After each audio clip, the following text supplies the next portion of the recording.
Shalom, meus irmãos, voltamos de novo, uma explicação aqui, continuando a questão de diaconias, né? Que até te abençoe na tua vida, né? Em todos os sentidos. Então, Shema Israel, Shema Elohim, Shema Echad, Chag Aretzim, Leitzachaf, Leitzach Bechaim.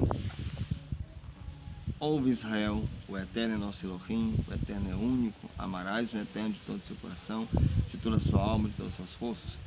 Estarão essas palavras que hoje ordeno em seu coração, ensinarás seus filhos diligentemente, andando pelo caminho deitar-te e levantar-te, serão como sinal na sua mão, e como memorial sobre sua testa, e como mesas nas portas e lugares portões de sua casa. Então, lançando essa bênção para você, vamos continuar o vídeo. Como eu estava falando a questão de Jeconias, vamos continuar aqui falando sobre ele na segunda parte do vídeo. Então, é o seguinte, Jeconias, ele foi levado cativo pelo rei Nabucodonosor, queria que você sabe disso, né? E logo depois, Jerusalém, ela foi conquistada, né? e o templo foi destruído.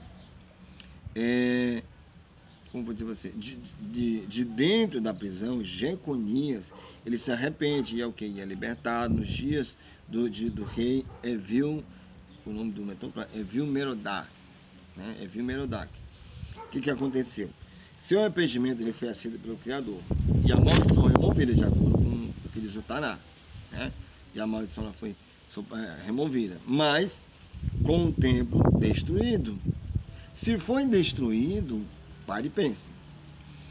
E sem a possibilidade de sacrifícios, como um pecado tão grande como o de Jeconias poderia ser perdoado, se não tinha sacerdote para fazer perdão, e muito menos o templo. E aí, como é que fica a nossa teologia? Como é que fica? Para resolver esse problema bem aqui.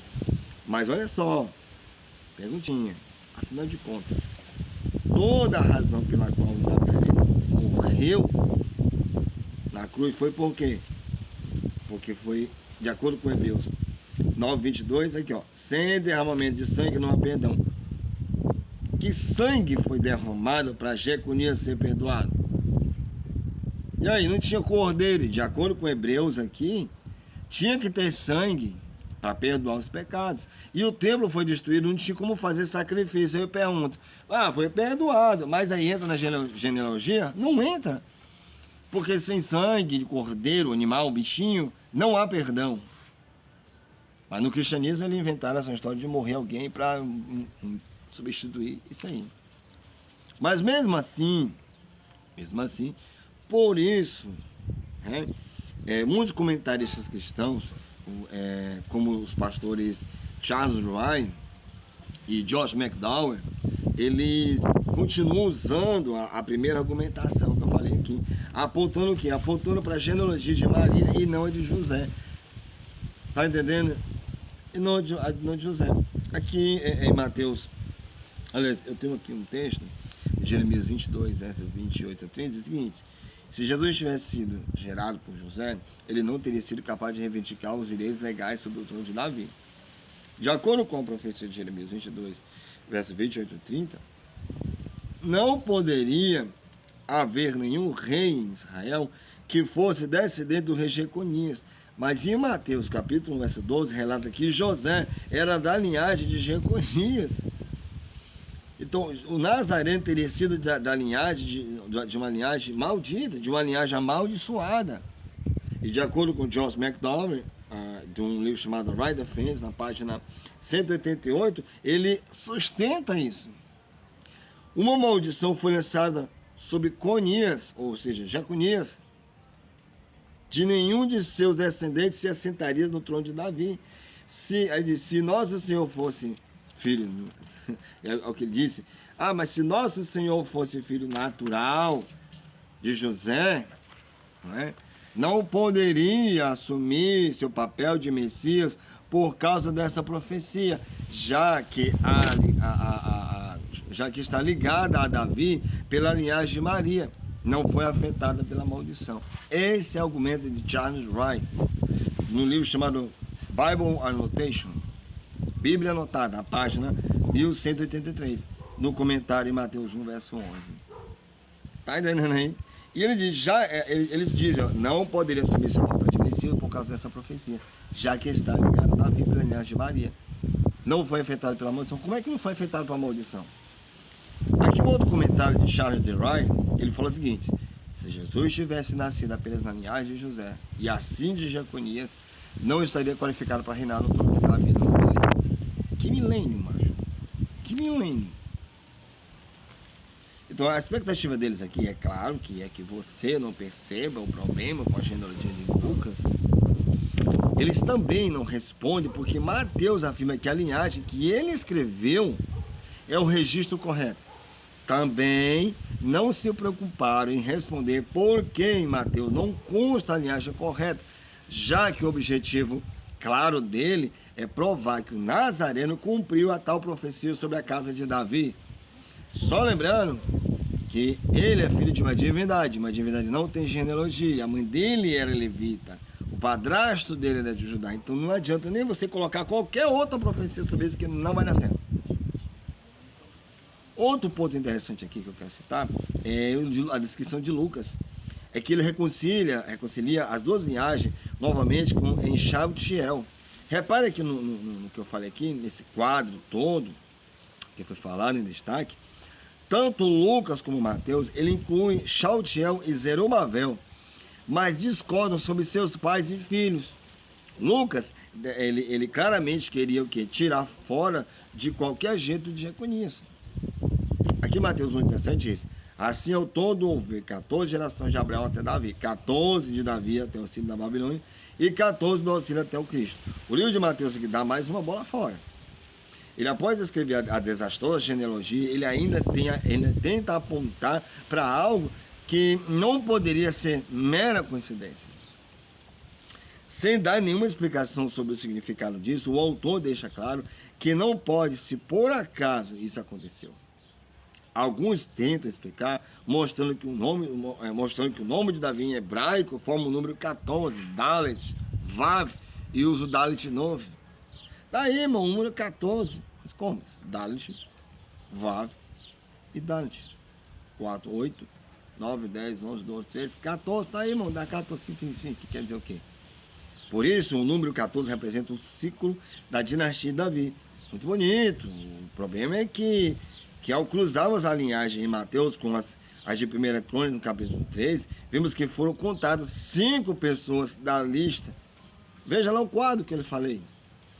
Invalidando completamente o ciclo datal do tão mal elaborado Mateus.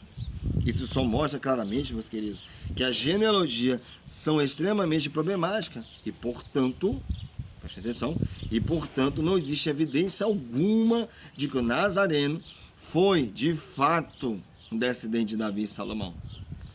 É importante entender que a linhagem de Davi não é um sinal, e sim uma promessa para os judeus. Sinal é algo que se possa apresentar claramente e, portanto, usando como evidências. O Messias judaico, que é de acordo com a tradição judaica, o Messias viria da semente de Davi e Salomão, de acordo com a judaica aqui.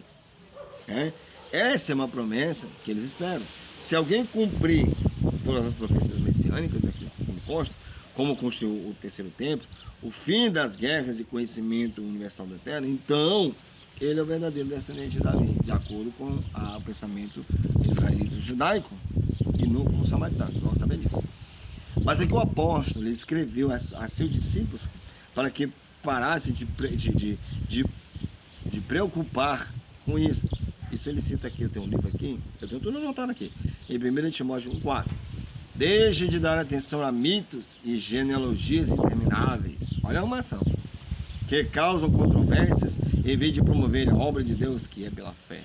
Para que eu quero genealogia? Meu filho, você precisa da genealogia para saber se você está seguindo a coisa certa ou não. Sem a genealogia, o seu Messias cai por terra à torta e à direita, e com ela caiu mais ainda. Olha que trágico, metódico, demente. Lembre-se que Paulo ele existiu antes do livro de Mateus, de acordo com a história. E Lucas seria escrito. Isso mostra que mesmo naquela época, se supostamente ele tivesse existido Paulo, os próprios seguidores do cristianismo não tinham prova de fato sobre a linhagem do Nazareno. E alguns questionavam sobre isso, mas em breve, na fé samaritana, o prometido, o filho da casa sacerdotal, né, de Efraim Manahem, virá. E a sua reivindicação não será questionada. E não precisará falsificar texto para provar a sua identidade. Que seja em nome do Eterno nos Kadosh para o em nossos dias. Porque ser enganado e continuar enganando é patético. Entendeu? É que nem aquela história, você pergunta, e aí, ele é de Belém ou Nazaré? De onde ele veio? Né? De onde ele veio? Analisando a profecia de Miqueias e as evidências do nascimento do Nazareno, é sempre, como dizer, naquela mesma data do ano, que vemos espalhado pela cidade, um cenário montado, né? Um estado com bonecos, representando o nascimento do Nazareno. De acordo com a tradição cristã, o Nazareno nasceu na cidade de Belém, Judá, cumprindo uma profecia, uma suposta profecia de Miqueias. Uma suposta profecia de Miqueias. Está entendendo? Apontando o quê? Ela como cidade natal do Messias, do cristão. Mas será que Miqueias quis dizer isso mesmo? Será que Miqueias falou justamente isso? E será que o Nazareno realmente nasceu lá? Afinal de contas, ele ficou conhecido como como eu costumo chamar, Jesus de Nazaré e não de Belém. Mas peraí, não era Jesus de Nazaré? E por que diz Belém da Judéia? E aí, o relato do nascimento do Nazareno é um pouco, na verdade, muito confuso.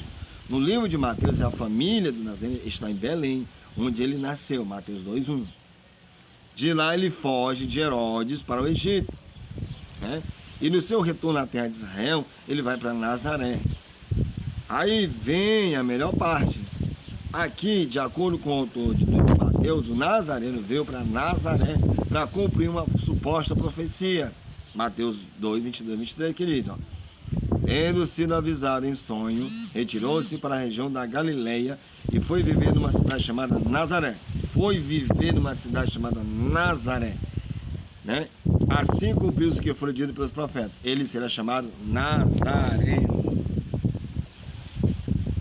Entendeu meu negócio aí? Por que essa é a melhor parte? Bom, simplesmente porque essa profecia não existe em lugar algum. Isso mesmo, não existe. Eles inventaram essa profecia. Aliás, Nazaré não existia na época dos profetas e nunca foi mencionada na Bíblia, no livro sagrado. Pastores e teólogos cristãos, eles não encontraram até hoje uma explicação, no mínimo razoável, desse problema, já que naquela época dos profetas não existia tal cidade. E aí, como é que fica? Não existia tal cidade. Eu tenho aqui também, no livro de Lucas 1:26, já o livro de Lucas aqui, ele tem outra versão. De acordo com seu autor, a família do Nazareno é de Nazaré da Galileia, Lucas 1:26. Vamos dizer, e de lá vão para Belém, para que ele possa nascer no local previsto pela suposta profecia, né? Depois o quê? Depois que ele nasce, eles vão para onde? Para Jerusalém, agradecer ao nascimento do seu filho, e de Jerusalém voltam para onde? De acordo com Lucas 2:39, voltam para casa em Nazaré. Espera aí. E o Egito? Eles não foram para o Egito fugindo de Herodes? De acordo com Lucas, não. E a profecia sobre Nazaré, como fica? Porque Lucas não falou nada sobre isso. Talvez porque ele soubesse que tal profecia não existisse. Lucas 2:1-4. Naqueles dias, César Augusto publicou um decreto ordenando o recenseamento de todo do Império Romano. E todos iam para a sua cidade natal, a fim de analisassem. Assim, José também foi da cidade de Nazaré, foi da cidade de Nazaré da Galileia para Judéia, para Belém, da cidade de Davi, porque pertencia à casa, à linhagem de Davi. Segundo Lucas, o imperador romano fez um censo aqui de todo o império. Como entendemos o propósito do censo era saber qual a população de cada cidade, né, sob o controle do império, mas só que Lucas foge da lógica e alega que todos voltavam para a cidade natal onde viam sua própria linhagem, né? Se quisermos um exemplo de José, ele foi para Belém por ser descendente de Davi. Ou seja, ele voltou em mais de 1000 anos, sua genealogia para quê? Para localizar a sua cidade natal. Né? Ou seja, imagina a confusão que foi então a pessoas viajando de um lado para o outro, se alistando, né, na cidade onde seus antepassados, há mais de 1000 anos atrás, nasceram.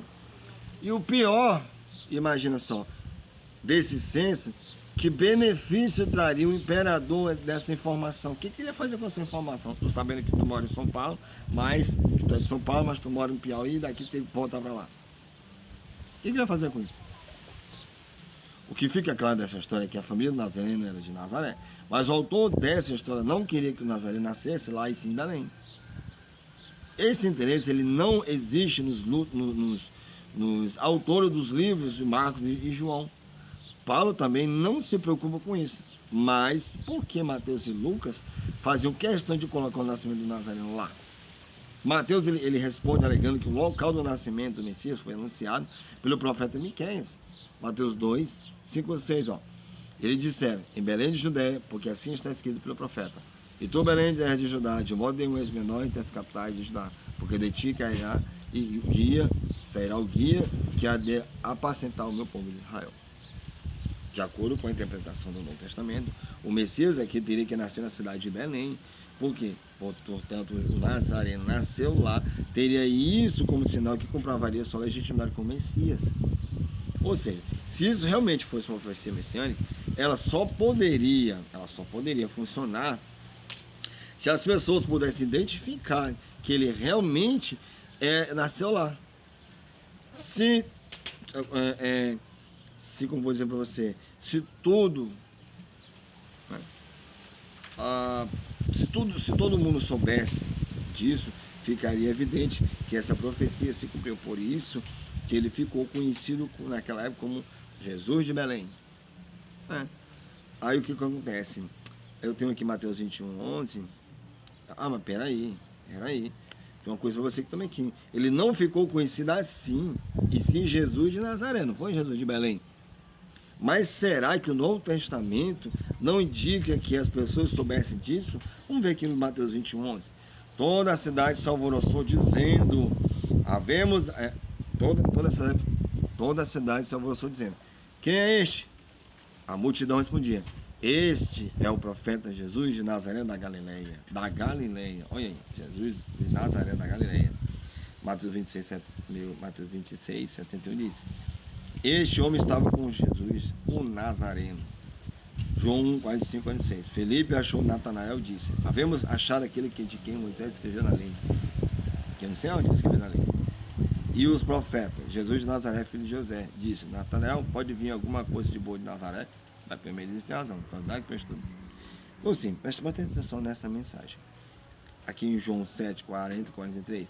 Então muitos da multidão ouvindo essa palavra dizendo, verdadeiramente este é o profeta. Outros diziam, este é o Messias. Mas outros diziam, vem pois o Messias da Galileia? Não diz a Escritura que o Messias vem da descendência de Davi de Belém, da aldeia de onde ele era Davi? Assim, o povo havia dissensão por causa dele. Ou seja, até as pessoas ficaram com fome. Peraí, mas esse cara não vinha, não era o Messias da Galileia, não? Ele está vindo de Belém? Como assim? Ele não é o profeta, não? Mas não é o Messias? Então, uns esperavam um profeta e outros o Messias. A diferente hoje, nós esperamos um profeta, nós esperamos o Messias, Então, que eu espero que tenha te ajudado isso. Depois a gente vai continuar ainda destroçando essa situação. Que Deus te abençoe em tudo e tenha uma semana maravilhosa. Shalom.